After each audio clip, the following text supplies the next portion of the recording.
Dans cette vidéo, on va voir à quoi ça sert de savoir si on est HPI. On verra les bons points à se faire détecter, mais aussi les dangers. Parce que oui, il y en a. Passer un test de QI, c'est pas sans risque. Je m'appelle Paul et mon haut potentiel a été détecté il y a plus de 10 ans maintenant. Et aujourd'hui, je partage ce que j'ai appris pour aider les petits nouveaux. Toulouloulou, toulouloulou. Et voilà un petit générique trop stylé. Avant de commencer, je me permets de vous préciser que j'ai créé une mini-formation totalement gratuite. Elle se fait par email et l'inscription, c'est dans le lien qui est dans la description.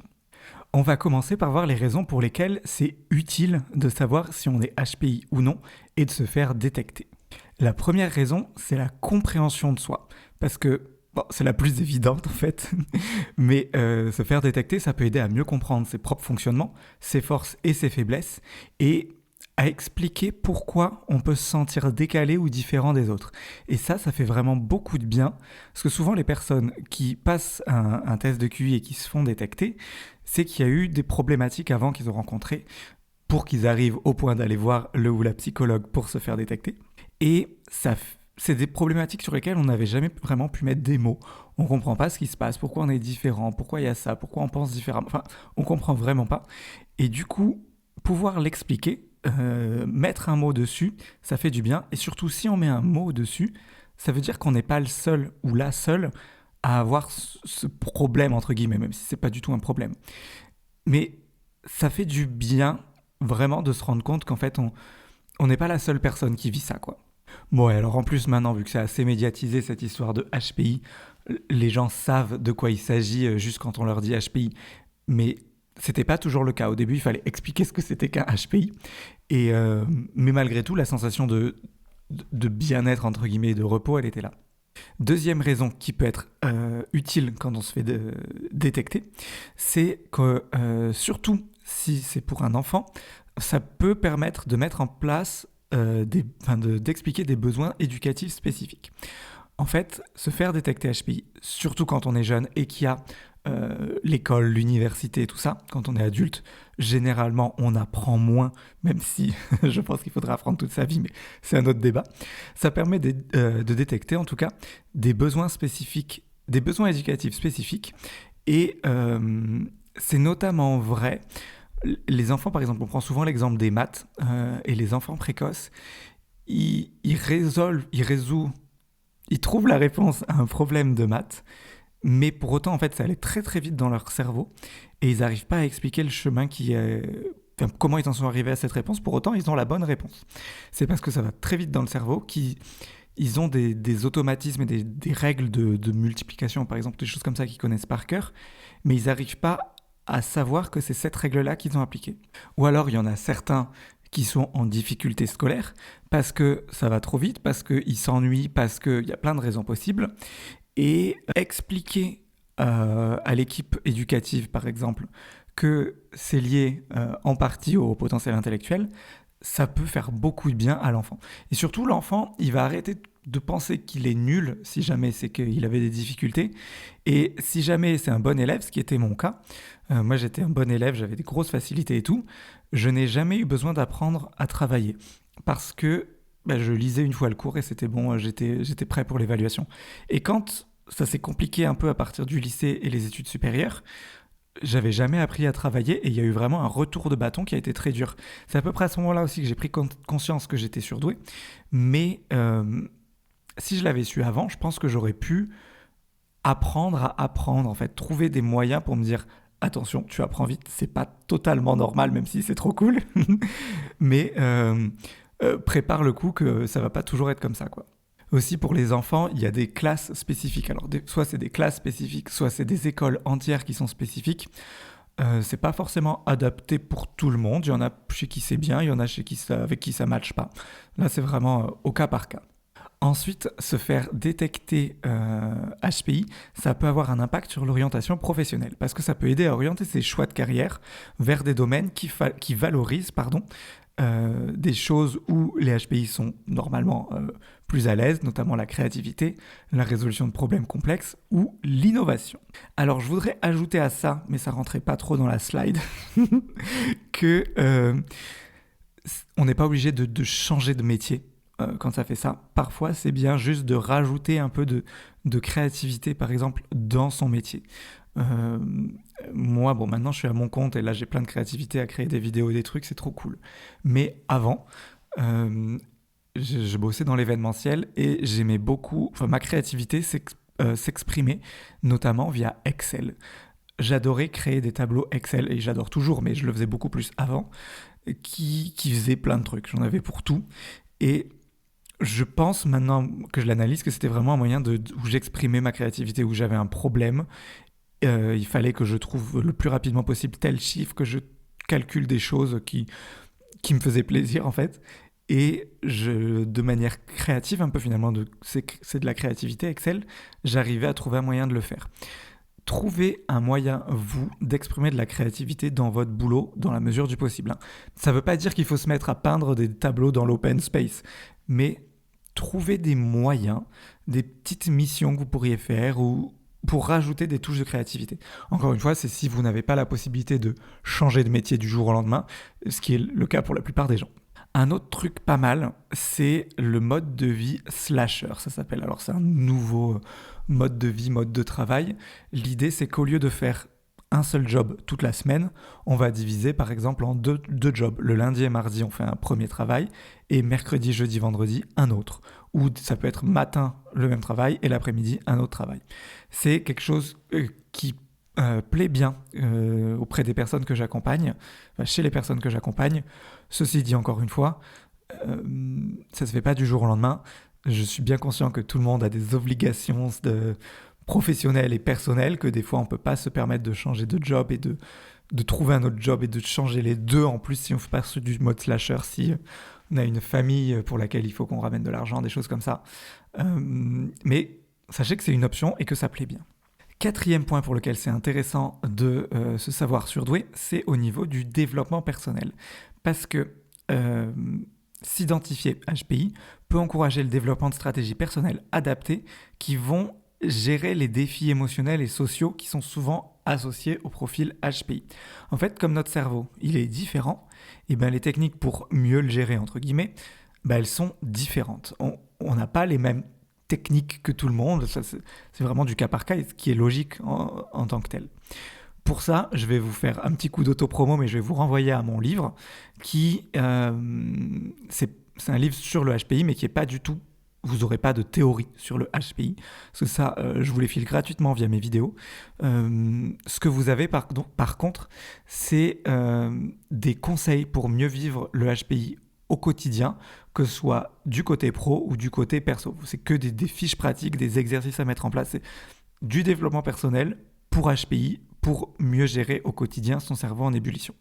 Et la cinquième raison, qui pourrait être intéressante, qui explique qu'on puisse se détecter HPI, c'est pour le côté communauté et appartenance, parce que quand on le sait qu'on l'est, ça peut ouvrir les portes à des communautés de personnes qui sont similaires en fait. Ça donne un sentiment d'appartenance, là où avant on s'était senti seul en étant bizarre et en étant différent. Là on se dit en fait je ne suis plus seul dans cette galère et on peut trouver des espaces pour rencontrer des gens comme nous, partager nos galères, partager nos côtés cool, parce que c'est pas que de la galère non plus, et ça fait beaucoup de bien. Alors il y a beaucoup d'associations qui existent. Ça va dépendre de où vous habitez. Je vous invite à faire vous-même vos recherches là-dessus. Sinon, de mon côté, j'ai créé un groupe Facebook privé qui est gratuit aussi, où vous pouvez vous inscrire. Le lien, il est dans la description de cette vidéo. On passe maintenant au danger de l'identification, parce que comme je vous le disais, tout n'est pas tout rose quand on s'identifie HPI. Et sachez que si vous vous faites détecter HPI, vous risquez d'être mis face à face avec ces dangers. Donc écoutez bien pour pas tomber dedans. Le premier danger, c'est le risque d'étiquetage, parce que se détecter HPI, ça peut conduire à une forme d'étiquetage, on nous met une étiquette qui nous enferme dans une catégorie et qui limite notre perception à nous-mêmes et la perception du regard des autres vis-à-vis de nous-mêmes en fait. Je le dis et je le répète, le HPI c'est juste une facette de notre personnalité. On est plein d'autres choses et il faut faire attention du coup les autres. Il faut qu'ils fassent attention aux stéréotypes qu'ils ont et que du coup ils vont nous reporter sur nous et sur lesquels ils vont nous enfermer parce qu'ils vont se dire ah le HPI c'est ça, j'ai vu ça à la télé donc Paul il est forcément ça. En réalité c'est pas du tout cette chose. Et il faut faire attention aussi à nous, à ne pas tout expliquer de nos comportements par le HPI. C'est-à-dire qu'encore une fois c'est juste une partie de nous mais ça ne fait pas nous dans notre entièreté. Je sais pas si ça se dit mais on est plein d'autres choses. Et c'est pas parce qu'on est HPI, par exemple, et qu'on dit souvent que le HPI, il peut... j'ai pas d'idée là de caractère négatif. Imaginons qu'un stéréotype du HPI, ce soit qu'il soit toujours de mauvaise humeur. Ce qui n'est pas vrai, hein, mais imaginons, ce sera parfait pour mon exemple.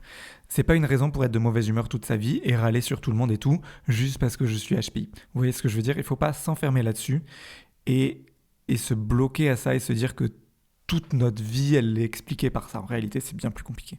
Deuxième danger de l'identification, c'est la pression et les attentes supplémentaires que les autres portent sur nous et que nous-mêmes, on peut avoir sur nous aussi.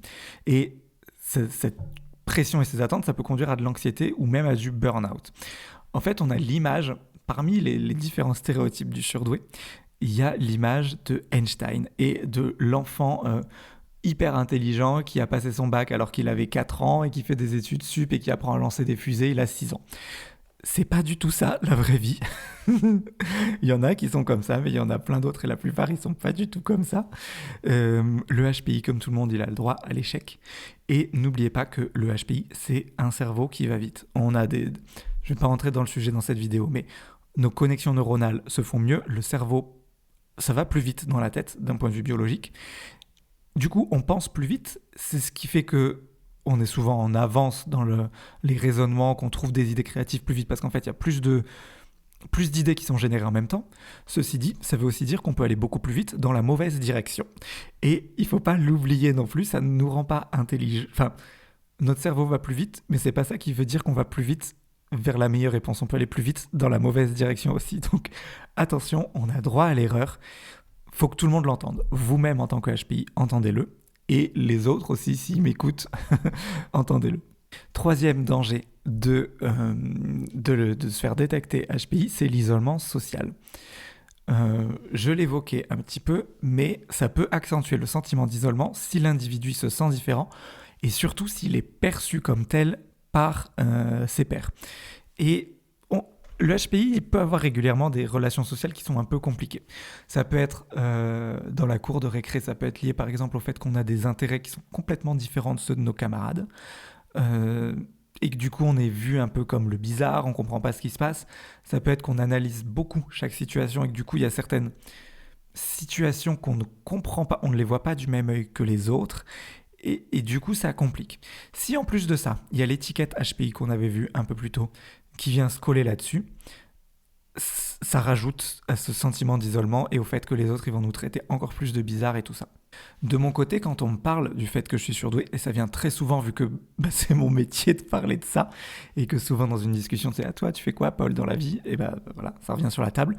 Ce que je recommande pas forcément de le dire à tout va, mais après ça c'est juste un point de vue. Enfin bref, quand ça m'arrive, je dis juste que c'est mon cerveau qui va vite et que faut pas forcément écouter tout ce qu'on voit à la télé, que la réalité est différente, que je suis juste une personne normale, mais que je vais penser très vite. Et ça aide généralement à mieux faire accepter l'idée et je précise que je suis normal, juste mon cerveau il va vite. Ça fait pas de moi quelqu'un de différent en fait. Ça fait du bien et je trouve que mes relations sociales se portent mieux. Après c'est peut-être juste que je vieillis et que j'ai plus les mêmes connaissances, mais bon, je sais pas. Quatrième point qui fait que ça peut être compliqué et que c'est un danger de parler de se faire détecter HPI, c'est qu'on peut négliger d'autres aspects de notre personnalité. Je m'explique. Encore une fois, le HPI, c'est juste une facette de notre personnalité. C'est un cerveau qui va vite, mais notre personnalité, elle reste inchangée. Juste, il y a des réactions qui vont plus vite. De mon côté, par exemple, je ne vous parle que de HPI parce que vous êtes sur mon blog, sur ma chaîne YouTube, ça ne parle que de ça. Mais ma vie perso, elle est beaucoup plus riche. Il y a plein d'autres choses, même si je ne vous parle que de ça. L'année dernière, par exemple, fin 2023, de mi-2023 à fin 2023, j'ai fait ce qu'on appelle mon parcours psy, qui permet d'avoir 8 séances de psy remboursées par la Sécu. Gardez ça en tête, c'est super cool. Mais je l'ai fait pour des sujets qui n'ont rien à voir avec le haut potentiel intellectuel. Ce que je veux vous dire par là, c'est qu'on peut avoir des autres sources de problèmes, des autres sources où ça va bien, on a une autre vie à part ce HPI. Ne, ne négligez pas le reste de vous, en fait. C'est une partie de vous, c'est bien de le comprendre, mais il y a plein d'autres choses qui font que vous êtes la personne que vous êtes. Et enfin, dernier danger de s'identifier HPI, c'est que ça peut créer une sorte d'illusion, une fausse sécurité qui nous empêche de nous remettre en question et de travailler sur nos points faibles. Et ça, c'est une idée qui a été hyper détaillée dans le livre Pourquoi l'intelligence rend idiot de David Robson, ou peut-être c'est Robinson, je sais plus, David R. Et son idée, c'est que si on se sait HPI, ou enfin lui c'est plus si on se sait intelligent, et on dit que le HPI c'est quelqu'un de très intelligent vu qu'il a un haut QI, si on se sait intelligent, on va moins se remettre en question parce qu'on pense que notre résolution, notre idée, même si elle est fausse, elle a été validée par le fait que nous, on est plus intelligents que les autres. Et du coup, on va jamais se remettre en question, on va jamais travailler sur nos points faibles. Et finalement, son titre c'est L'intelligence rend idiot, c'est que le fait que on va pas remettre en question nos mauvaises idées alors qu'on peut en avoir comme tout le monde. Et se sentir intelligent, finalement, ça rend plus con parce que on se remet pas en question. Je me répète un peu, mais voilà, c'est ça l'idée. Si vous voulez aller plus loin dans votre quête de HPI et votre compréhension, n'oubliez pas mon atelier gratuit auquel vous pouvez vous inscrire dans le lien juste dans la description.